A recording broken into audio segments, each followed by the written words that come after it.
15.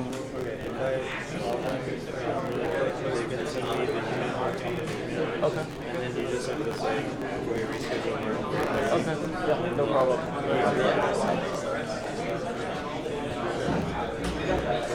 Okay, let's get started. So today we will go over the exercise first, then we will have our first exam. So last week we had lamp 4 and lamp 3. So you spend much more time on lamp 4 than the first two exercise. And still, some of you got some wrong answers. So let's go over this. So the first part is we give you two images, and from the volume boot record for each image, we ask you to find the size of each area. And both images, they are FAT. One is FAT 12, another is 32, I guess.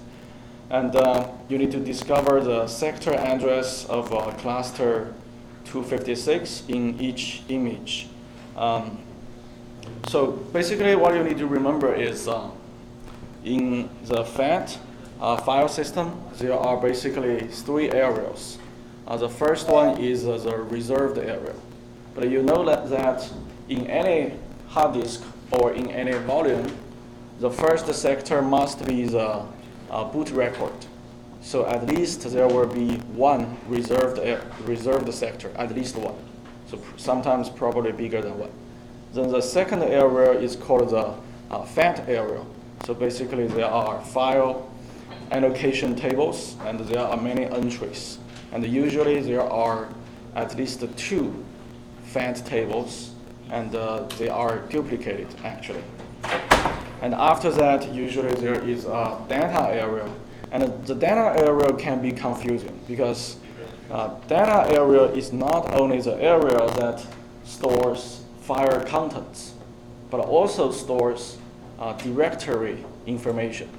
So directory information include, it's called a directory table, directory entry. So in any file system, we have directories starting from the root directory, then other child directories. So in FAT 12, the root directory entry is always at the beginning of that data area. It is fixed there. But in FAT 32, it's not. So that is probably the reason many of you get the wrong answer for the sector address for cluster 256. So we are going to talk about that in a moment. So like I said, this is the physical layout of a FAT file system. So FAT is the only one we are studying in this class, but the knowledge you learned from FAT should be applied to other file systems in the future. So FAT is relatively easier because it was developed 30 years ago. So it will be easier for you to understand. But all the file systems, they are designed in a similar way. So three areas: reserved area, FAT area, data area, and for FAT 12, the root directory is at the beginning of the data area. And so here we only talk about the root directory entry. So there are other entries for other directories. There probably be 100 layers of directories. So all those directory entries could be anywhere in the data area. So FAT 12, it is fixed here. And in FAT 32, even the root directory could be anywhere in this layout. So when you open the first image using FTK, you get something like this. You have two evidence. One is image 1, another is image 2, and you get the. Oh, this is too small. It's not clear. So from here you can see the file content. in this case, you are clicking on the image itself. So it's not really a file, but it's a volume itself.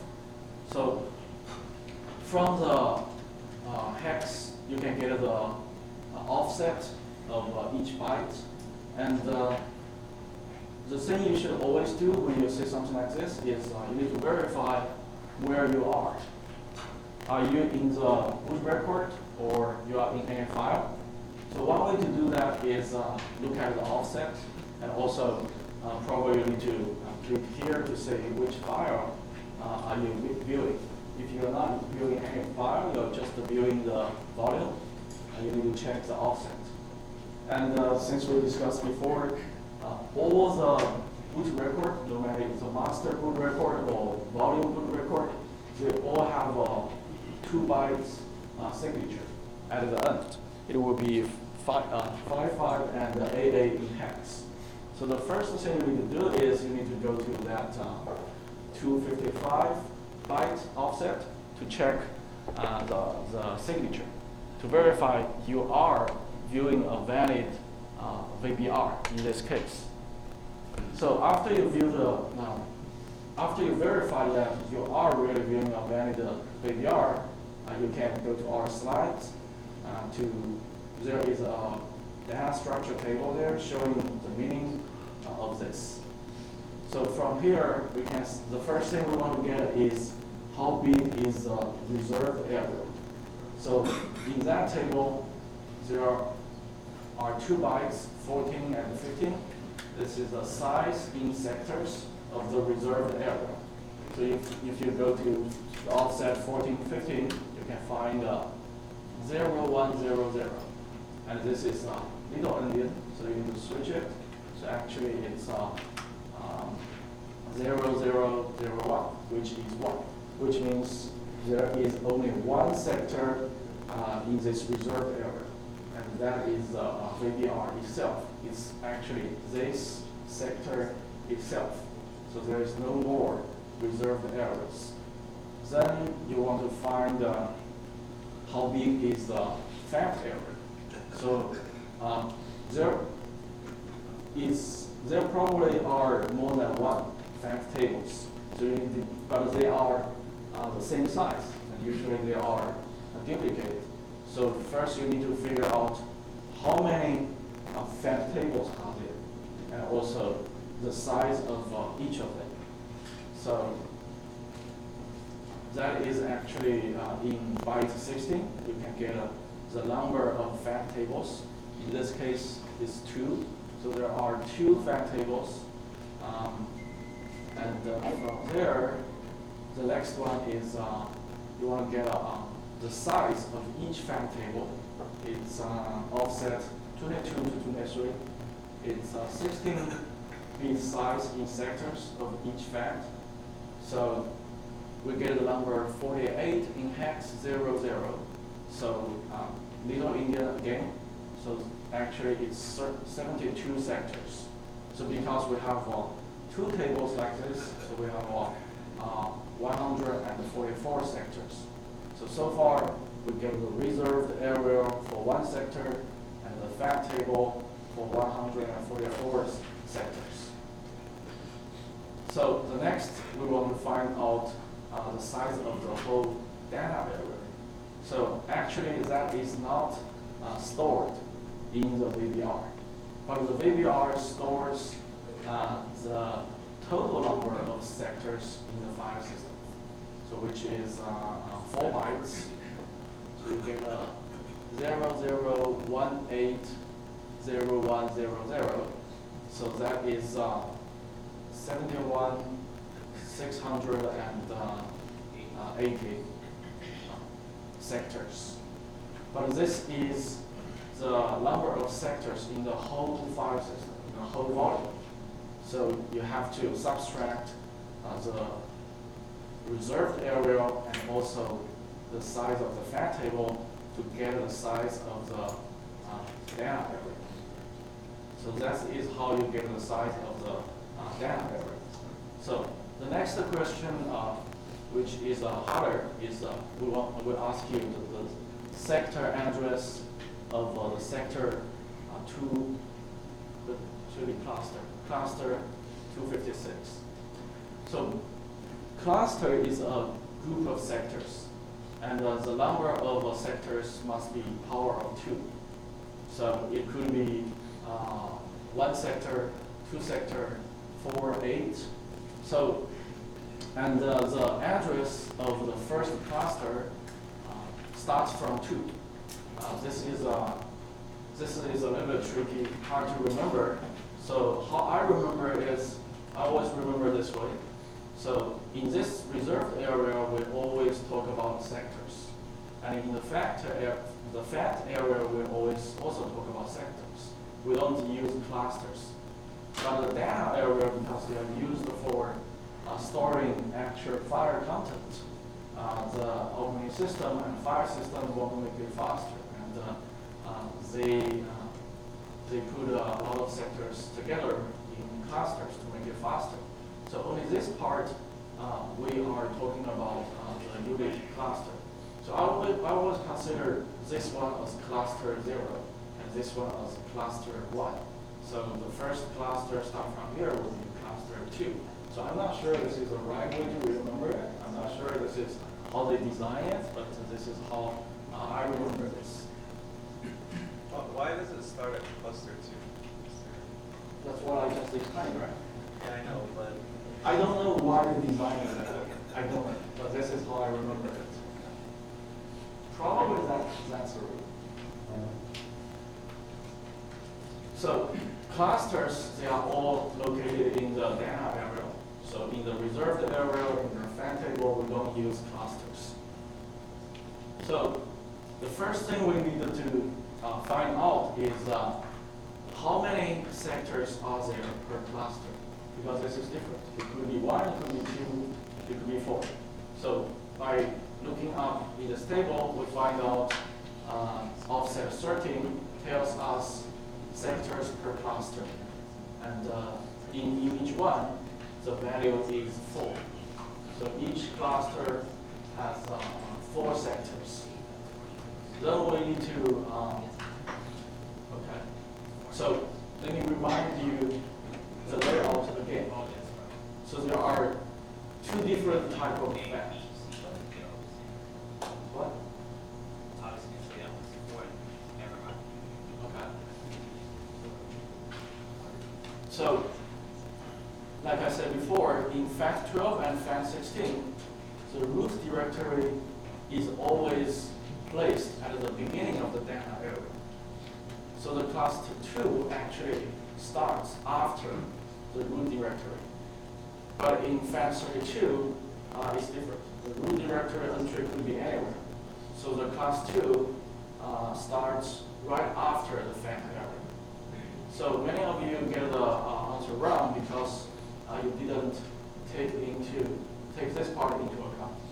So we need to calculate how big this part is. So how big is that root directory? We have one example here. We went through this before actually. So we have a FAT16 file system, which means we should follow this. The root directory resides right after the FAT area, and the class 2 resides after that. So the FAT16 file system, and we need to locate the first sector of our cluster 812. So there are 6 reserved sectors. So reserved sector 6. In our exercise, it's just 1. Right here, we have 6. Then we have 2 FAT tables.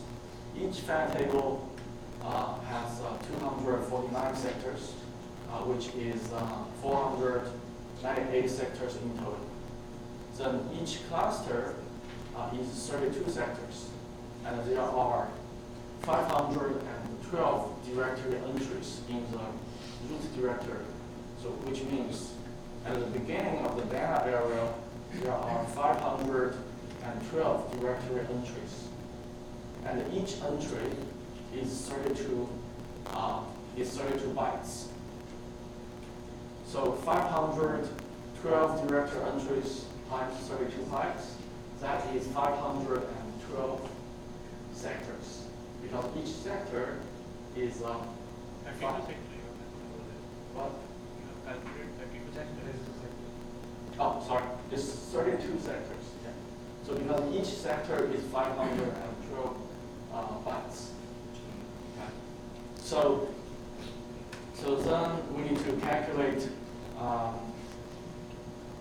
the first sector of cluster 812. So because the numbering starts with 2, so actually it is the 810th sector, the cluster in the data area in the whole system. So this is 812 minus 2 times 32.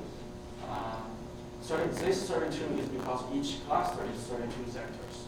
So we get this number, and we need to add this number with the reserved area size, fact area size, and the root directory size. So adding them together, we get this number. How many bytes are in every sector? 512. What's the root directory size? What is the Root directory size. So first you need to decide, you need to find out how many entries are there. For each entry is 32 bytes. And usually it's 512 entries in fact. Is there always one? Yes. But it doesn't add up to this. It does. 512 entries. Each is 32 bytes. And each sector is 512 bytes. So that's 32 sectors. It's a sector. Okay. Okay. 812 is the last yeah, that's yes.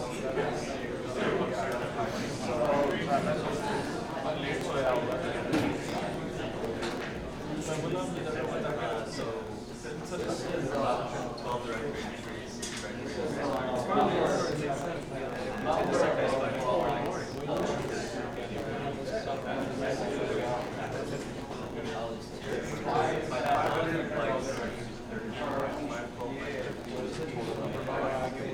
So we divide it by 512.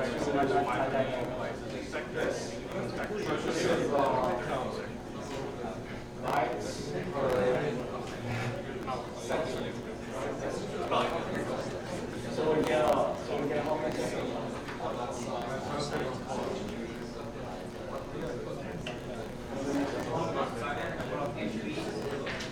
Yes, 512 entries. But you have to look at in that data set. Usually each one is 32 bytes. This is the total size. Yeah, so this is the total size of root directory. So you divide that by the bytes.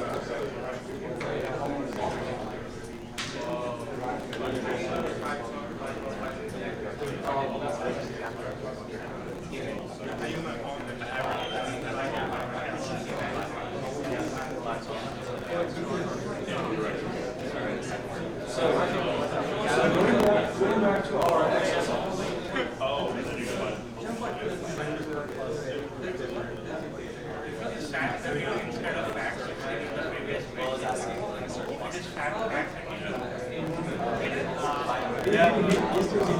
That's why I actually checked all those stuff.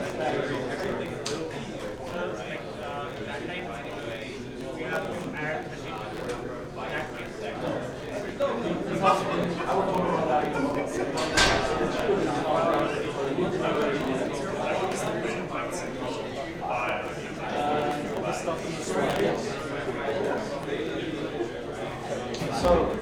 So going back to our exercise, the first thing we need to find out is how many files in the root directory, which means how many entries in the root directory.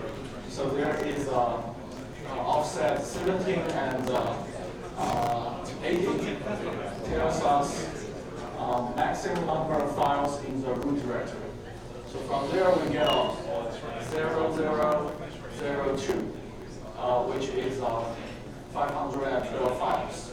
And for each of them, is 32 bytes. So in total, that area is 32 sectors. It's the same size in the example and in your exercise. So after we get that, we know the reserved area is one sector, fat is 144, and the data area is 71,535, which is not important for this question. And also there are 32 sectors for the root directory. So we add them together, 1 plus 144 plus 32 plus we are looking for 256. So 256 minus 2 times 4. The reason we times 4 is because we get from here. In this file system, each cluster has 4 sectors. So that is how we get this value. So I'm not sure how many get which one correct. Any more questions? So then, how do you have 32? You have 1 plus 144 plus 32. Why is that? That's a root directory.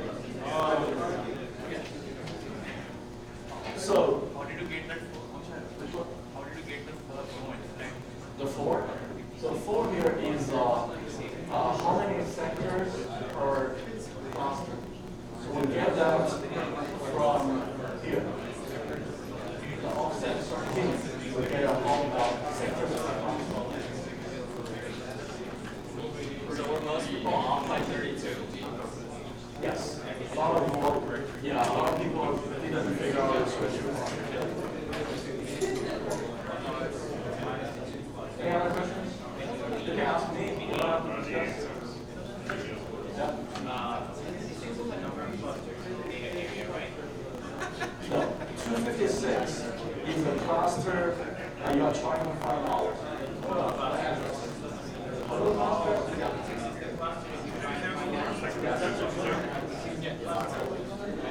It's not very much of a mistake, but it's actually the 256 is not the number of spots. That's why we are that's not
So next, the second image, if you remember, it's not FAT 12 or FAT 16, it's FAT 32.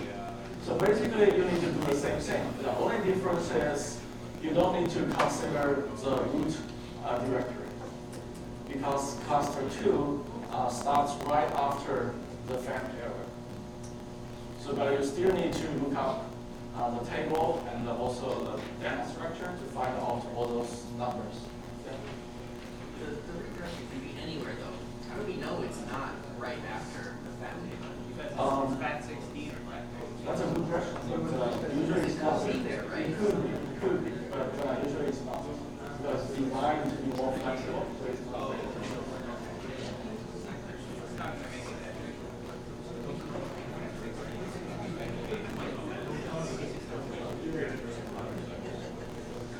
So the second part of last exercise, we ask you to extract the first fact from the fact area, and we will give you the offset to offset in the fact image, and also ask you to reconstruct the structure there. So basically, you need to understand what is in that fact table. So like we said, the fact table, there are many fact entries. There are two fact tables. We'll ask you to extract the first one. So basically the first one and the second one, they are the same. So this offset is in the first one. So from there, what you can find out is, start from here. Okay. So this is the fact structure. So each fact structure is also, there are many entries. And each entry is also 32 bytes. No, each entry is 4 bytes. Each entry is 4 bytes. So the value in that entry indicate the status of the corresponding cluster. For example, if the value of that entry is 0, means that cluster has not been used. It can be allocated by the file system and the operating system for any purpose.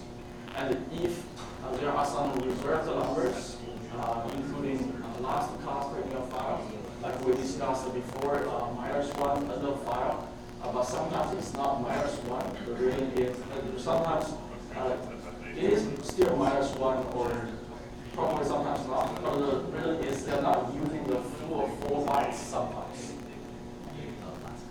Any question there? Yeah. So end of file is also denoted by FFF.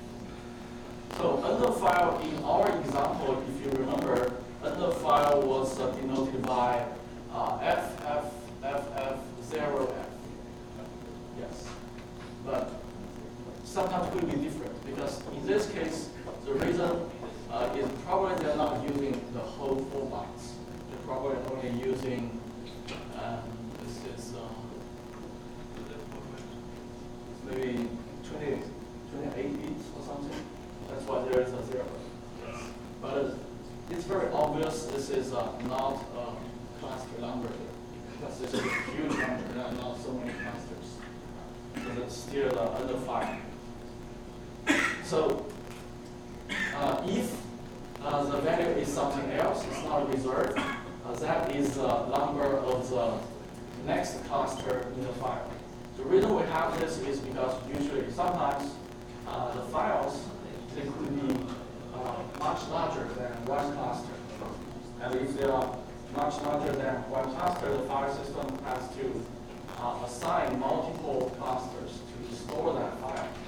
And sometimes, but if the operating system can always assign adjacent clusters for the file, then we don't need this. We only need to know the beginning and the side of it, right? But sometimes the file system fails to assign adjacent clusters for those files. That's why in each entry, in the cluster entry, in the fact structure, you have to indicate what will be the next cluster of that, so they can be chained together. So for example, in this example, we have a file which has 4,000 bytes, and in that directory entry structure, which is in the data area, it says it starts from cluster 34. So when the file system tries to read this file, it will go to cluster 34, and also it will check the fact structure, the entry 34, to say what is the next cluster. In this case, the fact structure tells the next cluster will be 35, and the file system will again go to cluster 35 to retrieve the content of file.dat. And after that, we'll check the fact structure entry 35 again to find out, oh, this is the end of the file, so I don't need to do this recursively anymore. I have to retrieve all those file contents. So going back to our, we have one more example here. So let's say this is a FAN32 structure of a sample image, and the first sector following the reserved area. So we have, so this is like the entry for cluster 72. You don't need to remember how to calculate this, but I just give you, so this is like for cluster 72, and it has 4 bytes, and these 4 bytes indicate what is the next cluster for the same file, and this value is 73. So what will be the entry for the 73? 73rd entry would be the next 4 bytes. So from next 4 bytes, you got 4A, which is 49 plus 1 actually. So from there, you get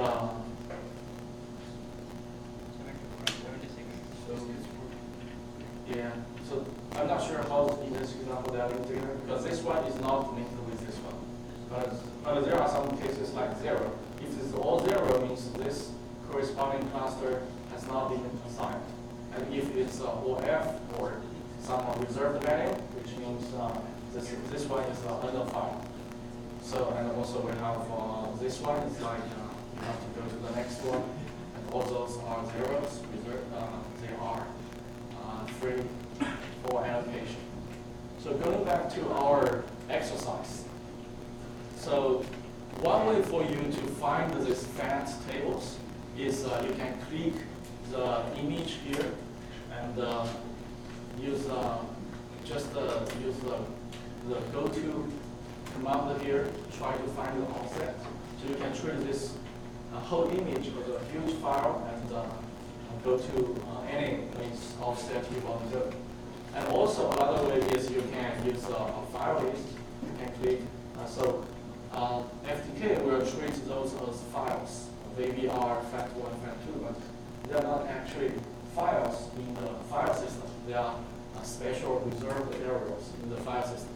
So if you click FAT1, you can get the content, and you go to the offset we give you. That offset is the entry for 1,320 cluster. So from there, you can get this 4 bytes. 290500 in hex. So the little endian again, so we get 0528, which is 1321. So you keep doing this, you check the 1321's entry, which is the next one. You keep doing it, you will get a table like this. So this is the entry number, and this is the value in that entry. So you can find that 1320. The next cluster to 1320 is 1321, and you find maybe 5 sectors, and you find another file. Then you find another file, and in this range, you do not really get another file. So, but in total here, because there is only one under file, so obviously this part belongs to the first file, and this part belongs to the second file. So that's how you find in this range there are at least 2 files you have discovered. Yep. So is the left column always going to reflect the right column? No. So this one is the entry number. So the reason they look like this is because in our exercise, they are the file system and the operating system did assign adjacent clusters for the files. But it could be jumping around, it could be changing around, possibly.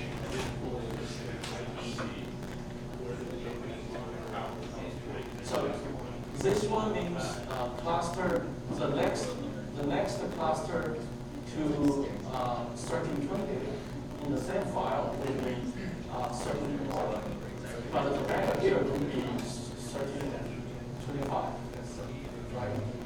Then if it's 13.25, you have to look at the 13.25. And from there, probably its value is 13.22. So going back,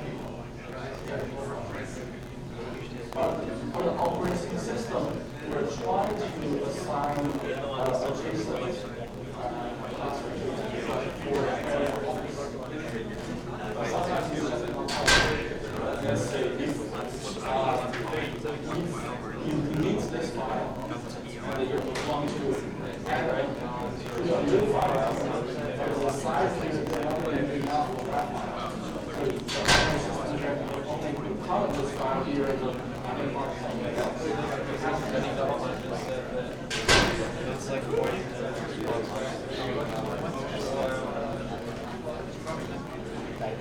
Any other questions?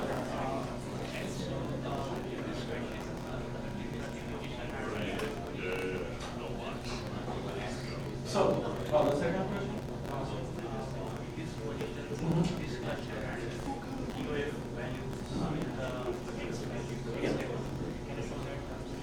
It's all here. So this that's this one. And this one probably somewhere here. Given the offset value is 1329. Over there, Because this is hex. 1329 is in this. That's why it's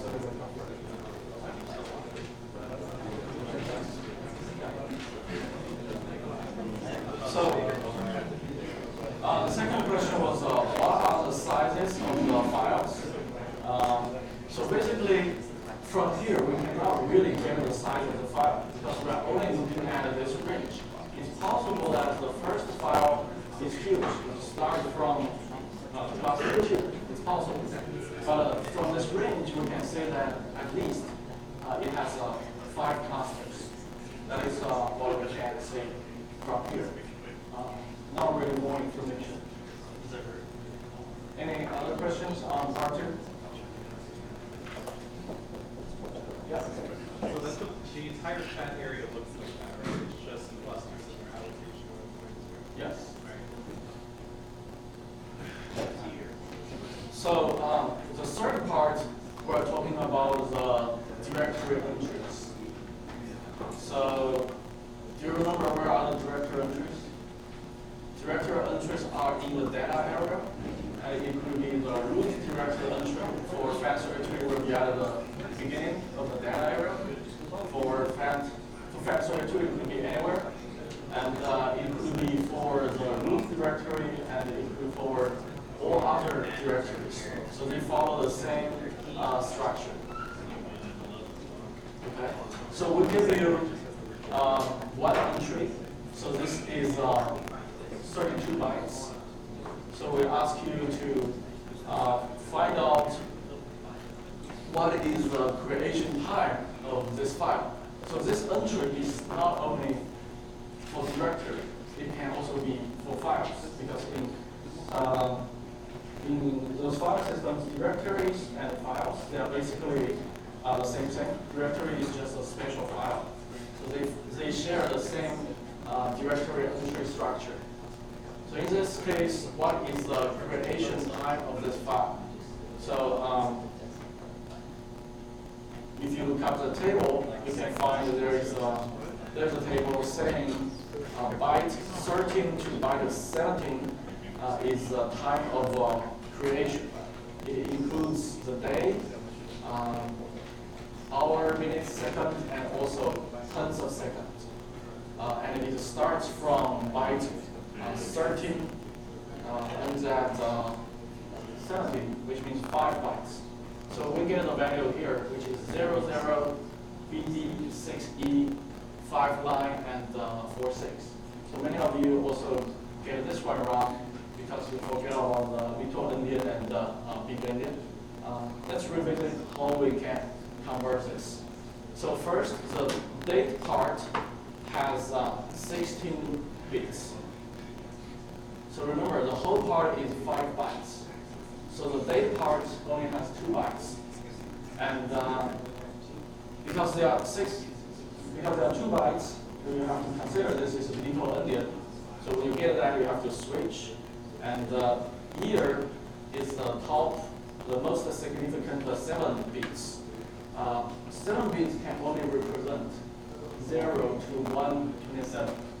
So you cannot represent 2015 or 1980s, right? You cannot represent that. So this value actually only represents can only give a year range of 1988 to 2007, which means if this part is 0, it means 1980. If this part is 01, it's 2107. And the months part, we have 4 bits. That's enough for us to indicate 12 months. And 5 bits, which is 5 bits is 32. Yeah, 0 to 31. So that also enough for us to represent the date. So let's say we have an example 2009, April 1st. This is how we convert it to this time frame. But we're doing it in a reverse way. Okay. So the time part also has 2 bytes, also 16 bits. And the second is using the lower 5 bits, which means it cannot represent 0 to 59. It can only represent 0 to 29. So, which means they are using a 2-second interval. So it will always be even in this case. And the minute, we are using 6 bits, which is enough for 0 to 59. And our part, we are also using 5 bits. So that's also enough to represent 0 to 24. Okay, so what we have here is the first, we have 5 bytes. And the first byte is tens of seconds. We don't care about that part. And most operating systems, they don't have an accurate timer to record this. So they just put 0 here. Then the second 2 bytes is for time. And the last 2 bytes are for date. So let's say how we convert this. So time part we have BD6E. And this is in little endian. So we need to switch it to 6EBD. Then this is a hex value. We convert this to the binary value here. And then we convert this binary value to decimal. So this part is 13. This part is 53, and this part is 29. So, which means this is 1 p.m. The minute is 53, and the second is 29 times 2, because we can only represent the 2-second interval. So if we do the same thing for the year, then we have 59 and 46, and switch it because of the legal endian, convert to binary. Then this part is 35, 2, and 25. 2 means this is February. 25 means this is the 25th day of February. And like we discussed, 35 means we need to plus 35 to 1980, which means this is 2015. Any question this part? Because normally you have a question on this, because you didn't switch that. Good. Okay. So the next question is, what is the name of this file? So basically, looking at the table, you can find out the first 11 bytes is the name of the file in ASCII. So you just look up the ASCII table to get this. Those are all readable characters. So this is stand 4. Any questions? So the reason you're making the distinction for the first byte is because if that was like 5 keys, and that would represent the files. Is that right? Yeah, talking about here. Yeah. So if that was like a special character, that So would actually, I took this out from the book. I'm not sure why they're doing this. Okay. Yeah. Yeah, it is kind of weird. Yeah.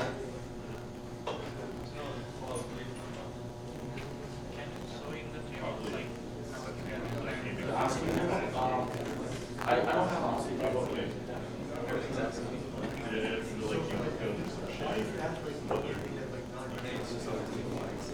Oh, that's a very good question, because this is like a string. So this is a string. Each one is an independent byte.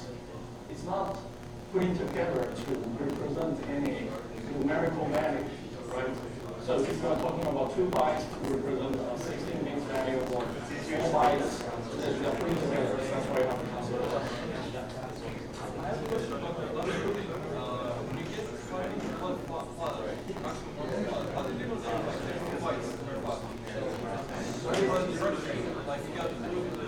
So for each that's a fixed number.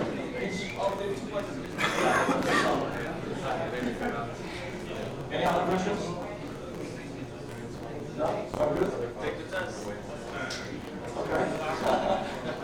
I'm so excited about the exam. So excited.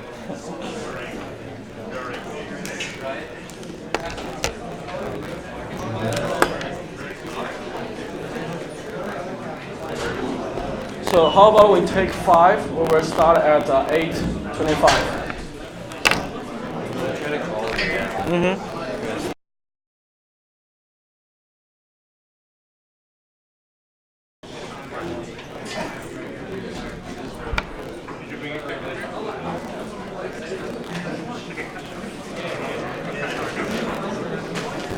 This is for last week? Yeah. Okay, cool.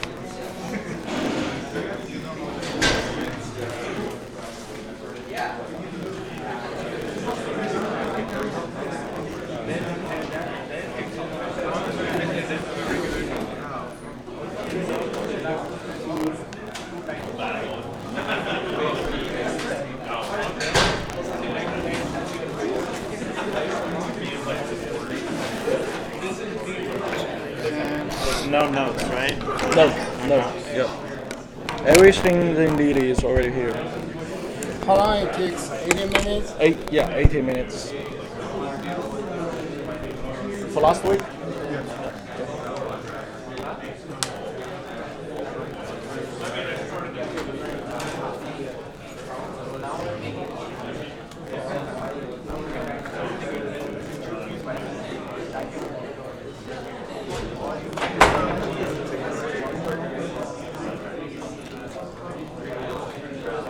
You see the lines here? Made by the printer. Yeah. The copy machine. Yeah.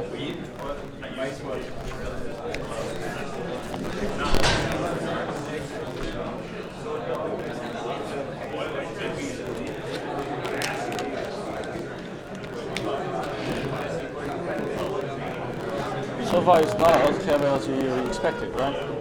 What? It's not as heavy as you expected, right? Yeah, thank you.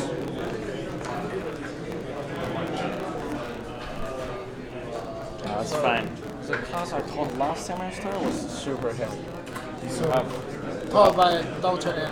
No. Last semester I taught network security. So we had Do I have to worry about this? Because this is the only one I didn't understand, is the time and date. I didn't really understand it. I know that you read. I think he's looking at the wrong fight. This part is correct, so I'm not sure if.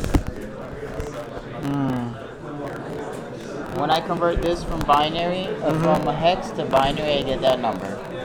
This is not battery. This is decimal, right? Yeah, I get the decimal. But okay, you get the binary, then you get the decimal. But this one is too big. Yeah. This is too big. That's the time, right? Yes, this is the time. Yeah. Yeah, is the time. this is from hex to decimal. Are you sure? Because this number is too big. Somehow this number is too big. I don't think they match. Alright. Yeah. I will post the slides later, so you can Yeah, check the slides. this is correct. Which is this? Yeah, I think this part is correct. Will you give us some? You probably should. No. Well, no, that's correct. That's correct? Yeah. I You don't. need to switch that. This is Little Endian. I don't know if this number is E944. It's given in Little Indian here, right? No. Here is byte by byte. So because of Little Endian, this one is most 44. significant. This one is least Yeah, significant. but it says here, as seen in the directory entry. This is the directory entry. Yeah, it doesn't mean anything. This one just. So this is wrong? This is correct, but I'm not sure if when you convert it. When you convert it, it's 44 Yeah, that's right. 44E9. Yes. And then you do the decimal, Yes. and you get If you that. do that, then it's correct. Okay. Yeah, I'm okay with that one. I can do this one. This one's correct here, right? So this was the day that it was accessed.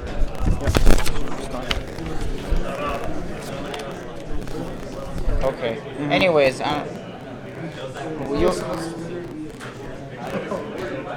so this is the day. No, date is here. Time is here. Yeah. This is also. Sorry. So This how is do a I? big one. 1917. I didn't get this part. Okay. So can I borrow this? I must have done something wrong. Yes. So this part is time. This part is date. So this one answers this question. This one answers this question. Okay, so then I turn these to binary, and then from binary Yes. back to decimal, and I'll Yes. get the right answers. Yes. So it's the first, date, and then time. Will you give us something like this on the exam where you tell us which one's the date, which one's the time? Yes. Okay, because I'm Definitely gonna will get give confused. you. Yes. Okay, so Yes. so basically for these, just convert them to binary and then binary back to decimal. Yes. Okay, I'm handing this in. Okay. Thank you. So I will collect all the papers after the exam, so you can find them. Yeah. I'm not going anywhere. I'll be right here.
You need to write the name down on each page, so I'm going to count it as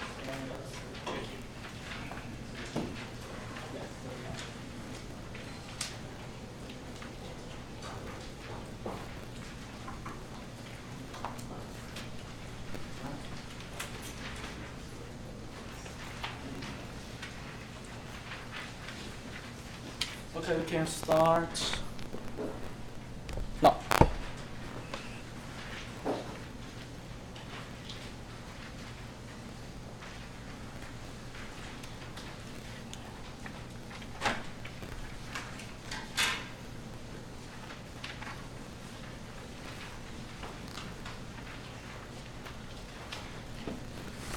You have to put the name on every page now, right?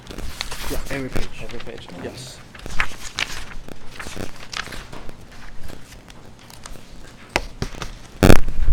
You don't have to put your ID on every page, just me. Because after I cut it, I have to verify which page. Next table.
need to email this first. No, really.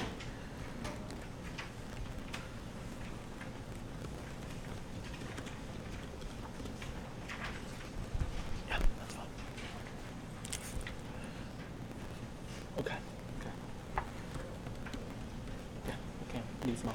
Okay. Mm-hmm. And you sent it over to them before? Yes, I did. Well, yeah, I can take one. If I sent them yesterday. I'm not sure if they have it, so I can take one. Okay, with you. Because they didn't give me any confirmation letter. Yeah.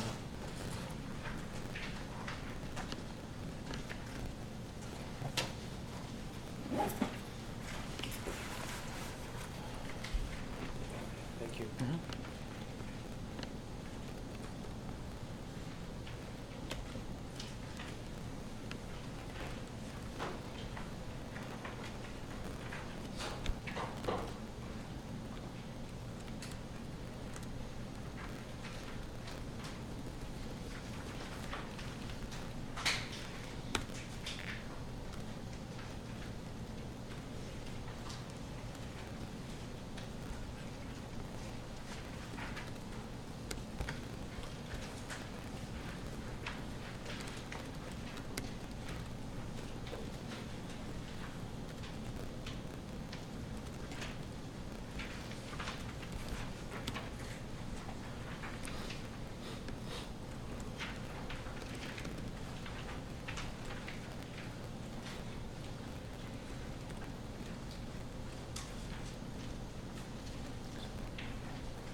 For question 1, we assume each sector has 512 files.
size? Do you care if it's bytes or sectors? Either one of them. Sectors should be enough. Yeah, sector should be fine. Yeah.